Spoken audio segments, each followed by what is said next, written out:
பழமொழி 400ல் பாடல் 2. மிக்க பழி பெரிதும் செய்தக்கால் மீட்டதற்கு தக்கது அறியார் தலை சிறத்தல் எக்கர் அடும்பு அலரும் சேர்ப்ப அகலுள் நீராலே துடும்பல் எறிந்து விடல்.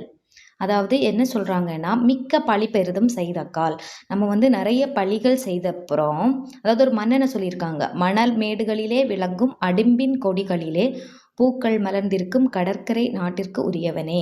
மிகுதியான பழி செயல்களை ஒருவன் அதிகமாக செய்துவிட்டால், அதாவது பழியெல்லாம் செஞ்சதுக்கப்புறம் அதிலிருந்து மீட்பதற்கான வழி அறியாதவன் மேல்நிலை அடைதல் என்பது எதை மாதிரியா? அகலுள் உள்ள நீர், அதாவது அகல் விளக்குல இருக்கிற நீர்ல அடிச்சடிச்சு குளிச்சு நான் தூய்மையாவேன், அந்த மாதிரி சொல்றதாம். அகலுள் நீராலே துடும்பல் எறிந்து விடல், அதுதான் பழமொழி. என்ன சொல்லியிருக்காங்கன்னா, பழி நிறைய பண்ணிட்டு அதுலேருந்து எப்படி வெளியே வர்றது அப்படின்னு தெரியாதவன் எப்போவுமே மேல்நிலை அடைய மாட்டான். அவன் பழி செஞ்சுட்டு நான் மேல்நிலை அடைவேன் அப்படின்னு சொல்கிறது எதுக்கு சமமா?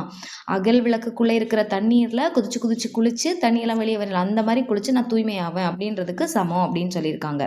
இதோட கரெக்ட் மீனிங் என்னென்னா, பழியொடுபட்ட வாழ்வு பயனற்ற வாழ்வு. அதாவது நம்ம ஒரு பழியோட வாழ்ந்தோன்னா அந்த வாழ்க்கையே பயனற்ற வாழ்வு. அகலுள் நீராலே துடும்பல் எறிந்து விடல் என்பது பழமொழி. இதில் துடும்பல் எறிதல்ன்றது என்னென்னா, நீர் துளிம்பு விழ குதித்து நீராடல்.